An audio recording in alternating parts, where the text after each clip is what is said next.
Welcome in to the Molasses Report. Can we take a minute? We're officially on episode 10, double digits. This just feels a little wild to say out loud because when I started this podcast, it was just an idea, a let's see where this goes kind of thing.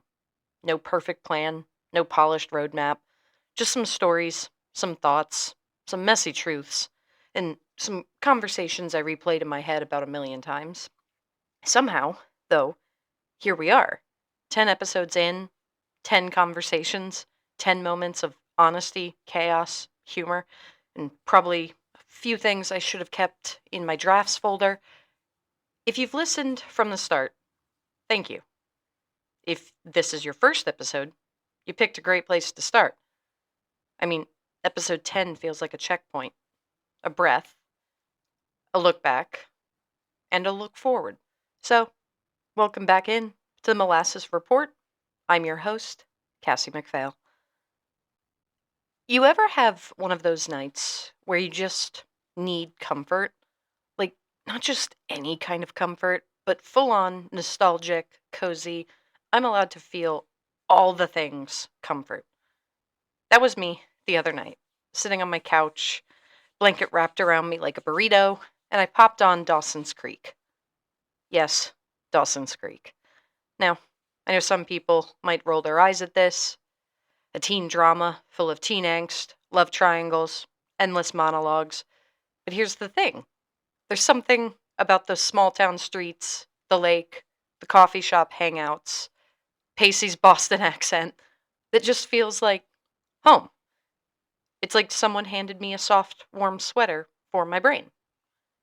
And while I was watching, I was scribbling notes and talking to myself like a total nerd, and suddenly realized I wrote this episode. Not intentionally, mind you. It wasn't like I sat down and said, okay, Dawson, inspire my next podcast. It just happened. Because I'll admit, I was struggling to find a topic for episode 10. Nothing was clicking. I felt kind of like Dawson himself, staring at his season finale, trying to figure out how to wrap everything up without disappointing anyone. Some days, it feels impossible to land on the right ending, or even the right start.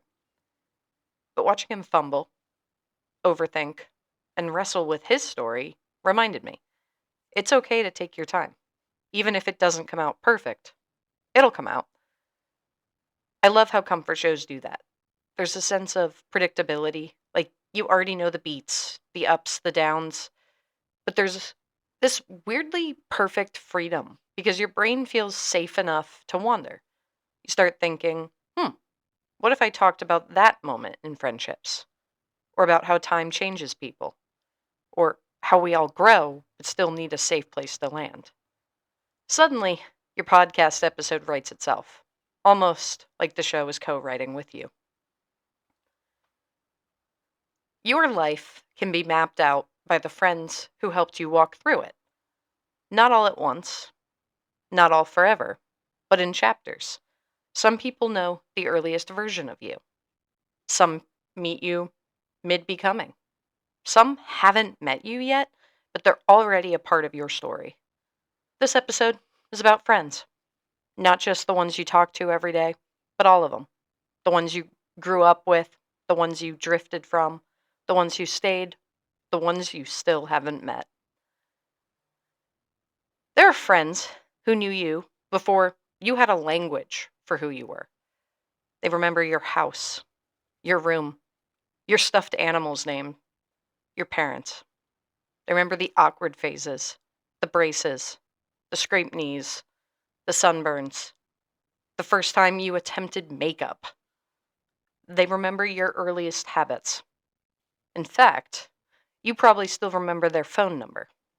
And you remember how you hated when their older sister picked up the phone instead of her, even if you haven't dialed that number in years, even if it lives somewhere deep within your muscle memory. With them, you don't need context. You don't need backstory. You can pick up right where you left off. Or not. Sometimes you outgrow each other, but that doesn't mean you lose each other. You just stop sharing daily life and start sharing history, and that still counts. So, to those friends, I ask, do you still want to ride bikes around the neighborhood, then watch the Hannah Montana episode after High School Musical? And I'm Shane Gray, for crying out loud. High school friends are forged in intensity. For me, a lot of them came from cross country. Early mornings, cold practices, eating everything in sight.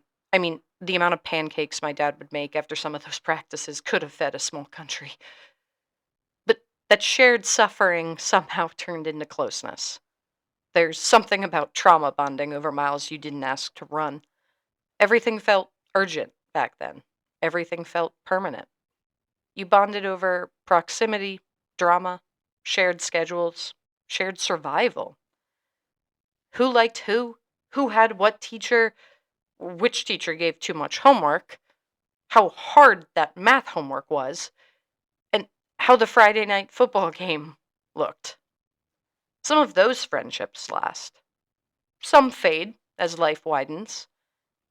That doesn't mean they failed. They taught you discipline, they taught you endurance, they taught you how to show up when quitting felt easier. So, to those friends, I say, did you do the math homework last night? And does anyone have any extra snacks? I'm starving. And if coach has us do one more 800, I'm quitting. College friends hold the stories. The bad nights, the first hangover, the first, what the hell happened last night? The nights that felt like the end of the world. The conversations that went too long about everything and nothing. The mistakes you laugh about now, but couldn't then. They met you while you were figuring things out in real time. Those friendships are intense, fast, and deeply formative. You start to imagine the rest of your lives together. Then real adulthood shows up. Jobs scatter you, cities pull you apart. And if you're like me, you will get 1 year in the same city as your college friends. That's something I will cherish forever. But staying close is going to start requiring intention instead of proximity. Some friendships survive that, some don't. Both outcomes are honest. And to those friends, let me ask, what do we do when the pizza guy gets here? And, hey, where's Cass? I'm over here. I'm fine. Then there are the friends you meet at work.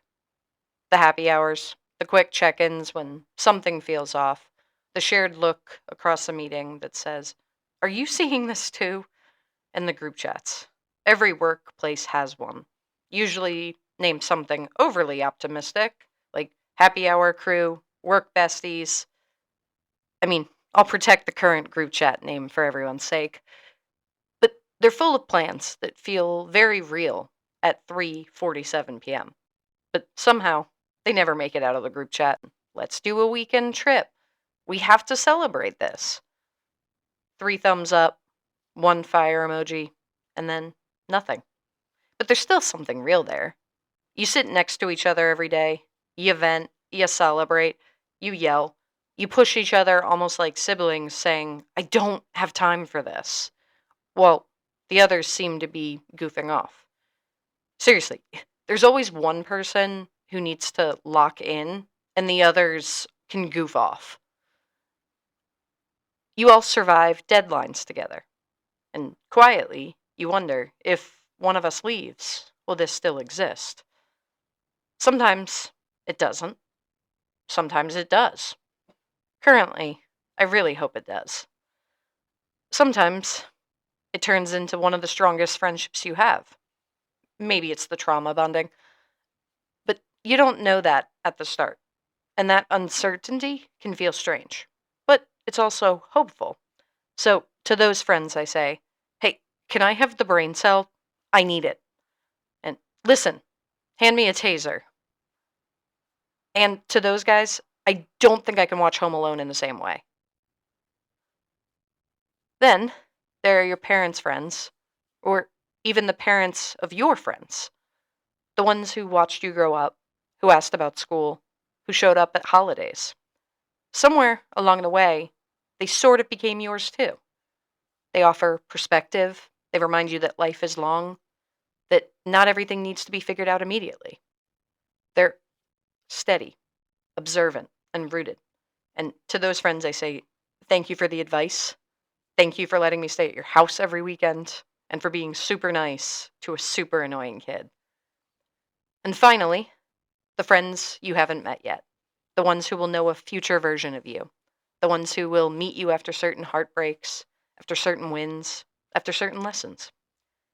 You don't know their names yet, but personally, I can't wait to meet them. That thought feels grounding because it means my story isn't closed, my circle isn't over.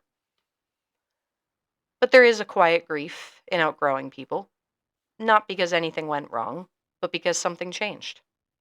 The group chat gets quieter, the inside jokes stop updating, the plans keep getting pushed to next month. You don't talk every day, you don't share every detail, but when you do connect, it's real. Outgrowing doesn't erase what mattered, it just changes the shape. Not every friendship is meant to last forever, but every friendship leaves a mark.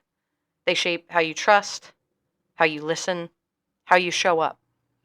You don't need to rank them, you don't need to compare them. You just need to honor what they were and stay open to what's still ahead. This has been the Molasses Report, episode 10. Please be sure to like and follow. I'll see you next time.